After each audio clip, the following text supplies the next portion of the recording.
So the other day I saw this post. Why are people so obsessed with Arch? This obviously got downvoted because this person wasted a bunch of time trying to work things out without reading the wiki, without doing anything that any normal person would do. They got a bunch of comments here basically explaining why they're dumb and why there are better ways to do things and why you should read the documentation. But I did want to talk about specifically the title. Why are people so obsessed with Arch? For years now, when people think of Linux, there are two main things they think of. One being Ubuntu with the GNOME desktop. This has been parodied in many pieces of media. Anytime you see a Linux desktop in media, it's probably Ubuntu's version of GNOME. And two, Arch Linux, because of, by the way, I use Arch, and haha, Arch Linux people like to tell you they use Arch Linux. The real truth there is the NixOS people like to do so, but that's neither here nor there. And in recent years, people talking about SteamOS. But the funny thing there, SteamOS is based on Arch. And I can't speak for your individual collection of reasons, but let's talk about some of the general ones. Why do people like Arch Linux so much?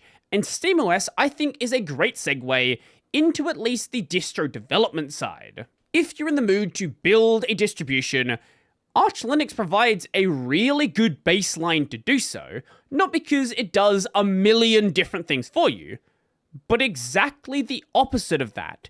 Arch Linux doesn't really do much out of the box, and if you're a distro developer, you want to build something like a CachyOS or EndeavourOS or something else like that, Arch Linux makes very little assumptions about your system. Systemd is basically the only core assumption, and really, even then, if you want to dig into the weeds, you can take Systemd out and replace it with something different. It's just none of those different things are packaged in the main repos. Most other parts of the system are packaged and can very easily just be swapped out with something new. Don't like Systemd boot? Well, you can use Grub. Don't like not having a desktop? Well, basically any desktop you could possibly want is gonna be packaged. You want to do this for your Wi-Fi? Hey, it's probably there. You want to do that for your graphical applications? Hey, it's probably there. And you don't need to strip out a bunch of things. You don't need to go and repackage things yourself just to get this basic functionality. A lot of it is just there. And this applies to both traditional distros like your Endeavour, like your CachyOS, but maybe even more so with something like SteamOS. SteamOS provides a really good baseline to freeze the packages on, and then when you're ready to update to a new version, you can just bump the packages to the new version, and now you're ready.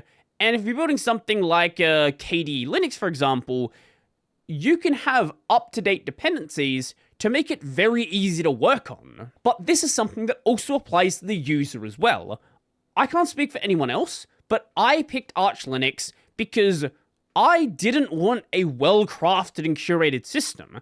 I didn't want to use something like Fedora Linux, which works nicely out of the box, or OpenSUSE, or Ubuntu, or PopOS, or even something based on Arch like CachyOS, which just is a good distro that is nice and easy to use. I didn't want that. I wanted something where, out of the box, it wasn't very useful. I wanted something that I could piece together over time. Is it an amazing system? No. In many cases, it's actually kind of scuffed and does lead to problems that a regular system wouldn't lead to. Could other people use it? Maybe if I coached them, but there's a lot of things I've done where I know that other people wouldn't understand why I've done it. But it's something that I have done. Something for my personal system. I take joy in building a scuffed system that is my system. It's not perfect. It's not for the general populace, but it is my system. And I feel like this is a big part of the reason why people like PewDiePie also decided to go with Arch Linux. Yeah, you could just install Fedora and go about your day. Or you can install Arch Linux, spend a couple of hours finding all of the software you want to be using, and then have to configure it, and then have to do a bunch of other stuff because you probably broke something, because you just enjoy messing with the system. Linux isn't just something that you're using as a tool, it's also a hobby for you. But it's not just a hobby, it's also a learning process. It's something where, yeah, you could install Arch Linux very easily. Installing Arch is not hard. Anyone that tells you it is, just tell them about Arch install. It's just click next, next, next, next. As long as you're able to read, you can work out Arch install. But if you want to do the manual install process, maybe you have a weird drive layout. Maybe you have an NVIDIA card or Thunderbolt stuff or Bluetooth, or you want to use a window manager and a custom bar and shell. Maybe you want to make something custom with Quick Shell, for example. You could just download people's configs and be about your day. But if you're the kind of person that wants to piece things together, you're probably doing so that you can go and make something custom for yourself, and you can learn how these, these components actually fit together. And especially if you're using a window manager, there's going to be a lot of tools that you take for granted on a desktop environment that a window manager you don't get because it's just a window manager that you're going to have to find yourself. A lot of them don't even come with a bar, so you have to find out what bar applications exist, which ones integrate nicely into my environment, and then after that, well, I want a terminal, I want a text editor, I want a browser, I want a calculator, I want a weather app, and you don't just get handed these, you need to find what is actually out there in the FOSS world. For some people, Linux is just a tool. They're a software developer, a network engineer, maybe just someone that needs Linux for something in their life, and Ubuntu, Fedora, something like that. Totally fine. You don't really customize your system, you just happen to use it, or maybe you do want to customize your system, but you don't want to deal with a lot of that lower level stuff that you just want to have given to you. Again, that is totally fine. If a distro like that is better suited to you, use it. I'm not going to tell you what to use. But for other people, it is something that they want to go and spend time to learn about. They want to treat it like a hobby, and they want to enjoy the process of understanding their system. And you can absolutely do it the other way around as well. You can start on Fedora and then learn about the lower level components. And a lot of developers do exactly this.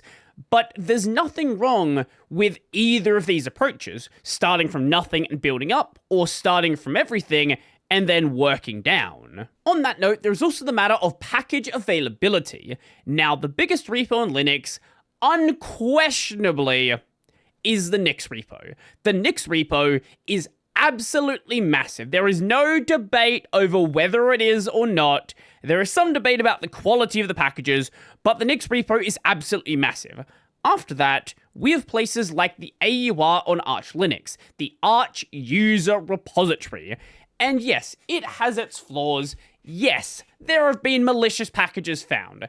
However, there are a lot of projects where basically the only option you have if you don't want to go and compile the software yourself is using the AUR. So many random tools I've looked at on this channel, I found only on the AUR. And because I'm on Arch Linux, I didn't have to go and work out how to compile it because for a lot of these, they don't have documented build scripts. So you kind of got to work out how they were trying to build it, and hopefully it works on your system. Of course, in many cases, it's also in the Nix repo, but getting involved in Nix is a whole additional can of worms that a lot of people generally don't want to do. And the AUR tends to be fairly approachable, and quite a few projects have actually gained their initial popularity from use on the AUR, notably projects like Hyperland. Hyperland being on the AUR is why it originally popped off. Then eventually, somewhere down the line, it was adopted into the core repos, and it's in the state it's in today, it's in a lot of other distros, and all this fun stuff, but the AUR is a big part of the reason why people knew about it. Now, technically, if you want to be pedantic, things on the AUR aren't actually packages, they are build scripts. Is the distinction actually important for most people? Not really, because at the end of the day, you're still installing something on your system. It's more of a technical distinction. With both the core repos and the AUR, and especially because of the AUR, as a lot of the packages are pulling the latest Git commit, you tend to get access to updates really, really quickly. Now, that does come with some drawbacks, and sometimes there have been regressions that end up being caught first by Arch Linux users, and then the changes propagate out to other distros before they're even shipping the packages. But if you want access to the latest drivers for new GPUs, just latest drivers for driver updates, if you want to have the latest desktop features being discussed in your favorite blog posts, if you want to have the latest browser features and things like that, usually Arch is the first, if not one of the first, to have these features and these programs packaged with their new versions. And this is a big part of the reason why distros like KDE Linux, like SteamOS, base off of Arch Linux, because maybe they don't want to have the latest packages, but they definitely don't want to be as old as something like a Debian, for example, where who knows what you're going to get on Debian. And yes, there is SID, but even so, SID is more of a stopgap. It's a testing ground. It's experimental. It's not, like, generally considered the thing you should be daily driving.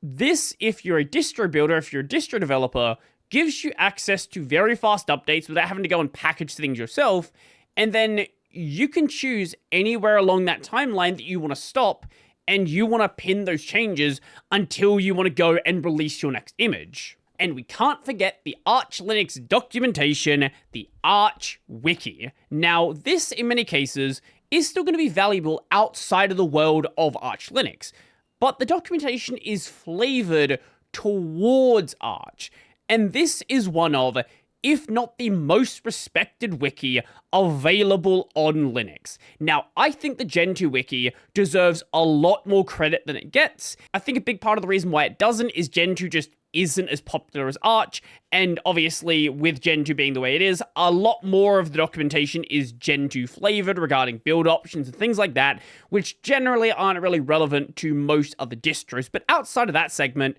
I think the Gentoo wiki is as good as the Arch wiki. If anything, I think the Gentoo install guide is vastly better than the Arch install guide. And both these wikis have coverage on a lot of things that you wouldn't expect anyone to actually care about on random pieces of software that I don't know why somebody wrote a page for. You don't know why they wrote a page for it, but somebody wrote a page for it and explains random little features of some just niche application that you thought you and two other people had heard of. Turns out one of those two other people was the guy who wrote the page. And maybe the AUR and the documentation still appeal to you, but you don't want to go through all of those steps of building and learning something yourself. Again, it's not hard, it's just kind of time consuming. Well, there are light forks of Arch Linux that basically just automate the setup.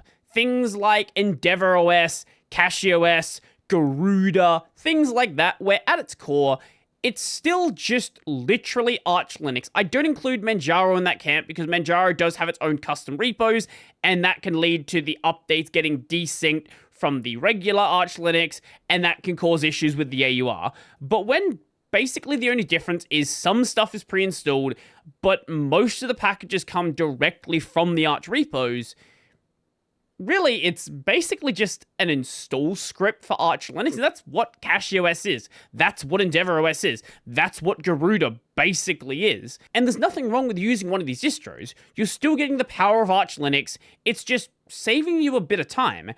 And I know people do like to make fun of these, but again, you're still just using Arch. You just basically installed a ricing script that is packaged as an ISO. And look, I can't deny that for some people, there is the meme appeal, there is the flexing. Arch isn't really a flex, right? As I said, installing Arch isn't difficult, but some people think it is. And whilst that might not be enough to keep you around long term, whilst, haha funny, I'm on Arch Linux might not be a big driving factor, 2-3 years down the line, it might be what gets you in the door, and it might be the thing that says, hey, wouldn't it be funny if I tried this?